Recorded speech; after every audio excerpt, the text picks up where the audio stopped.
Hi, it's Pleasance from Little Ohm here, and I wanted to give you today a little vision boarding workshop. So, this is an intro to vision boarding. So, let's just start with what is a vision board. So, I have some examples here for you. Here's one I did in spring of '07. If you can see, it's very old and falling apart. And on it, um, it had a lot of representations about teachers I wanted to see, places I wanted to go, and things I wanted to have in my life. More time with my friends, more time home in Connecticut, traveling and going to places I love, seeing Shiva Ray and Krishna Das and the founders of Jiva Mukti. These were all things that were really on my mind and things I was trying to bring to my life at the time. Also, I wanted to have a baby. This was in 2007 before I had Sailor. So I'm just going to show you a few other examples. This was in February, March of '09, and this was my moving towards 40 vision board, which I put together during one night when I think after my kids had gone to sleep. And so just needing a little bit of inspiration, a little bit of creativity. And was also feeling, I remember when I did this board, I was also feeling, I had this yoga studio and I had these, at the time I actually had only one kiddo because it was in '09, but I felt really fulfilled. I felt really connected to my family and the studio. And so when I get to that place, for me, it's always about like, what more can I, how do I say this? What more can I go into in my own life? What more needs to have some expansion? Like, I just don't believe that humans, we reach a plateau and then that's how we always are. And we stop growing or we stop learning about ourselves. I truly believe that it's like an onion. You've heard this a lot, that we're peeling back layers and layers, and that there's really no end to that. It's just one little piece at a time. And so for me, every time that I get to a place where I feel deeply connected and I feel like I'm at a new place for me in terms of relationship or health or goal setting, I know that that's a really big clue for me to go inward, to really get creative, to start making something with my hands, to start asking questions. What do I want in the next phase of my life? Because really, each season, each phase, especially now that my kids are both in school full time, I'm in a new season. And so I don't want to ever get to a place where I don't know. I know that I never really know what's next, but I don't want to get to a place where I'm not excited about what's next and that I'm not thinking about what I want to bring into my life, and that I want to keep cultivating and keep really engaged and interested with my inner work, what my desires are, what ways might I expand myself as I continue to learn and grow. And that's what I want to share with you. That's what the relationship of vision boarding has done for me.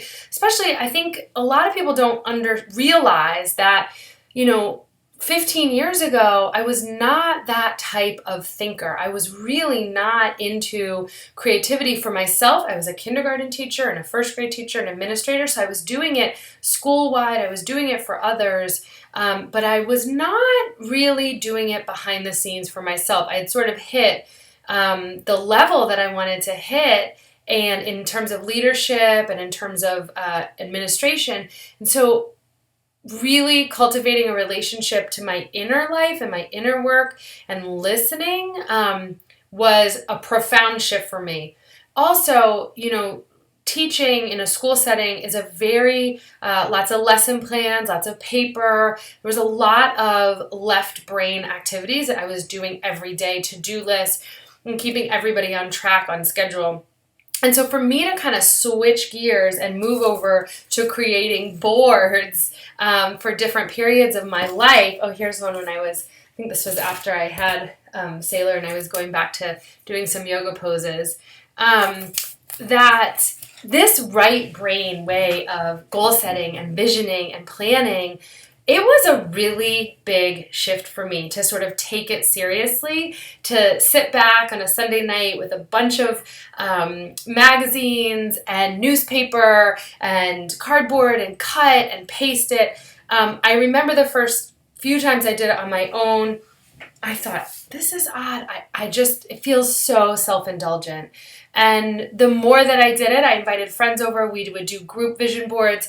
The less I felt that way, especially as I was able to reflect back on what I learned from that stage of my life, how the process of creating and getting my hands involved, getting that right brain, that more feminine, soft side involved in the visioning and dreaming part, allowed me to actually expand out from the realms that I even thought were possible for myself. So sometimes things would show up on the board where at the time I would think, I don't understand what that is or why that came up. And then later I would learn that someone would come into my life, or I would be offered some kind of trip, or there would be some kind of intentionality. Like, doing the vision boards does not make these things happen. It does not make you get a fancy car if that's on your board, or buy a fancy house if that's on your board. It's that it helps you get the juices flowing enough to reach beyond day to day, reach beyond the normal schedule that you're on, and really start to dream bigger for yourself, or just get that part of your system and your brain working enough to think beyond just your to-do list Monday through Friday, the more young methods of planning our lives. So vision boards are a way to start to unleash that creativity, to start to dream for yourself in new ways, to start to bring back a sense of creativity into your life in order to really help you, again, connect to the deeper soul, the deeper desires that are going on right under the surface. And that is a practice, and that's a muscle that you have to build and be in relationship with and keep doing and believe, and you have to put it up. A lot of times after I would do a board, I would do journaling on the back, or use it as a way to get some journaling prompts to see what might be going on for me. The other thing is that it's really simple. You don't need very much. Just get a handful of magazines, and just the first step is really just sitting, breathing, put on some good music or some candles, get a lovely cup of tea, something warm and comforting and nourishing that you like to drink, and then just start engaging with the magazine. Start pulling out words and pictures. This is a great way just to start that initial engagement, that initial relationship. So after you do that, then it's nice to move into actually placing them on the board, and then you can kind of see what fits and what doesn't fit, what resonates and what doesn't. So that's one type of board, especially if you've never done it before, or you're not sure what type of board you want to do, then just start with a general inspirational board. Could label it just for 2016, or, fall 2016, or whatever a theme for you. The other thing I like to do is, if you're in transition of some kind with relationship, either going through a separation, or you know that you might want to be leaving your job soon, but you're not sure what's next, or maybe you've already left and you're not sure what's next. Boards can also be really nice to do when you are trying to understand some deeper feelings that might be under the surface. So, I think of that in terms of, if you've decided as a family you want to move, but you can't really picture what it's going to look like. So you might do a board of just visuals of furniture or places or words that you want your home to be. So again, lots of different ways that you could do it. You can do the theme boards where you're really intentional about ways that you want to feel in your life and maybe some places you want to go, or you could do a whole travel one. That's really fun.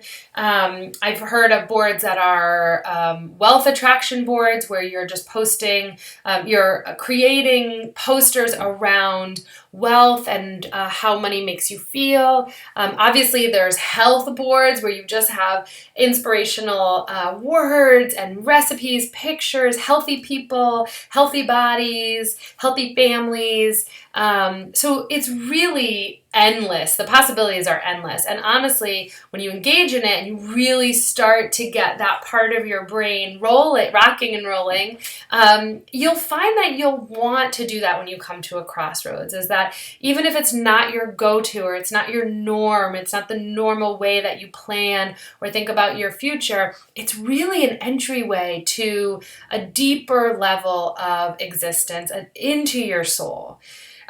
Which sometimes when our bodies and our minds are working separately for the most of our days, we can't really hear what the rest of our body, our soul is trying to say. So it's nice to drop in. I always do vision boarding on the floor, very grounded, quite messy. Often I have one of my kids with me.